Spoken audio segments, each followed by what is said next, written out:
History പലപ്പോഴും സ്റ്റുഡൻസിനെ ഒരു dry subject ആയിട്ട് ഫീൽ ചെയ്യാറുണ്ട്.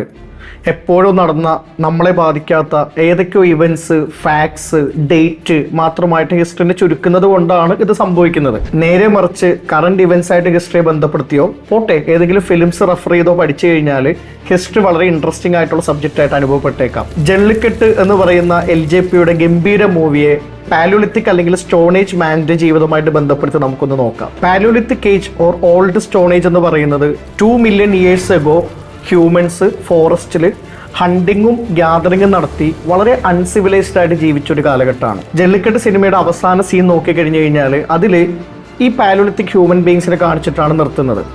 സിനിമയിൽ ഉടനീളം ഈ ഓൾഡ് സ്റ്റോൺ ഏജിലുള്ള അല്ലെങ്കിൽ പാലിയോലിത്തിക് ഏജിലുള്ള മനുഷ്യരും ഇന്നത്തെ മനുഷ്യരും തമ്മിലുള്ള ബന്ധത്തിനെ പറ്റിയിട്ട് കൃത്യമായിട്ട് വരച്ച് കാണിക്കുന്നുണ്ട്. പാലിയോലിത്തിക് ഏജിന്റെ ഇമ്പോർട്ടൻ്റ് ആയിട്ടുള്ള ഫീച്ചേഴ്സ് നമുക്കൊന്ന് നോക്കാം. ഫോറസ്റ്റിൽ ഹണ്ടിങ് പ്രൈമറിലി നടത്തുന്ന ഒരു സൊസൈറ്റി ആയിട്ടാണ് നമുക്കിവരെ കാണാൻ പറ്റുന്നത്.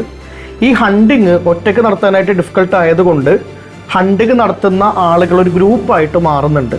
ഈ ഗ്രൂപ്പിനെ നമ്മൾ വിളിക്കുന്നത് ബാൻഡ് സൊസൈറ്റി എന്നാണ്. ഈ ബാൻഡ് സൊസൈറ്റിയിൽ ഫാമിലി റിലേഷൻഷിപ്സ് ഒക്കെ ഉണ്ടെങ്കിലും കൂടുതൽ ഇമ്പോർട്ടൻസ് കൊടുക്കുന്നത് ഹണ്ടിങ്ങിലുള്ള സ്കില്ലിന് വേണ്ടിയിട്ടാണ്. ഹണ്ടിങ്ങിന് ഇമ്പോർട്ടൻസ് കൊടുക്കുന്നത് കൊണ്ട് തന്നെ ഈ ബാൻഡ് സൊസൈറ്റിയുടെ ലീഡറായിട്ട് ഏറ്റവും കൂടുതൽ ഹണ്ടിങ് സ്കില്ലുള്ള ഒരാൾ മാറാറുണ്ട്. ഹണ്ടേഴ്സ് ആയതുകൊണ്ട് തന്നെ മൃഗം ഒരു പ്രദേശത്ത് നിന്ന് വേറൊരു പ്രദേശത്തോട്ട് മാറുന്നതനുസരിച്ചിട്ട് ഇവർക്കൊരു നൊമാഡിക് ലൈഫ് നയിക്കേണ്ടി വരുന്നുണ്ട്. മാത്രമല്ല ആ ഒരു കാലഘട്ടത്തിൽ ഇവർ ഏറ്റവും പ്രാധാന്യം കൊടുക്കുന്നത് മീറ്റ് ഈറ്റിങ്ങിനാണ്. പാലിയോലിത്തിക് ഏജിൽ മൊറാലിറ്റിയുടെ ഇമ്പോർട്ടൻസ് വളരെ കുറവാണ്.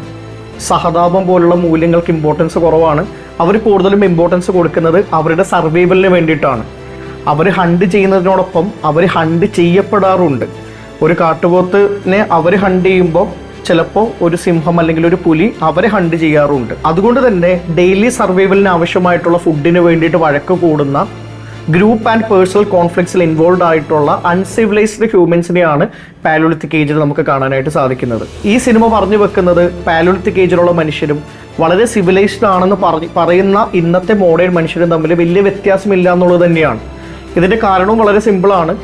നിങ്ങൾ ഹ്യൂമൻ ഹിസ്റ്ററി നോക്കുകയാണെന്നുണ്ടെങ്കിൽ 90% of the human history have been in palaeolithic period. അപ്പോൾ അതിൻ്റെ കുറേ ട്രൈറ്റുകൾ നമ്മുടെ ഇന്നത്തെ ജീവിതത്തിനെ ബാധിക്കുക എന്നുള്ളത് സാധാരണമാണ്. അതുകൊണ്ട് തന്നെയാണ് നമുക്ക് കുറച്ചൊരു അൺസിവിലൈസ്ഡ് ആയിട്ടുള്ള ക്യാരക്ടർ നമ്മുടെ ഉള്ളിൽ ഇപ്പോഴും ഉള്ളത്. ഞാൻ ഇത്രയും പറഞ്ഞു വെച്ചത് ജെല്ലിക്കെട്ടിന് പല റീഡിംഗ് ഉണ്ടെന്നോ അതൊരു ഗംഭീര സിനിമയാണെന്നോ കാണിക്കാറല്ല. It is actually. പക്ഷെ അതിനേക്കാൾ ഉപരി ജെല്ലിക്കെട്ട് എന്ന് പറയുന്ന സിനിമയിലൂടെ പാലിയോലിത്തിക് മനുഷ്യരുടെ ജീവിതം നിങ്ങൾക്ക് പറഞ്ഞു തരാൻ വേണ്ടിയിട്ടാണ്.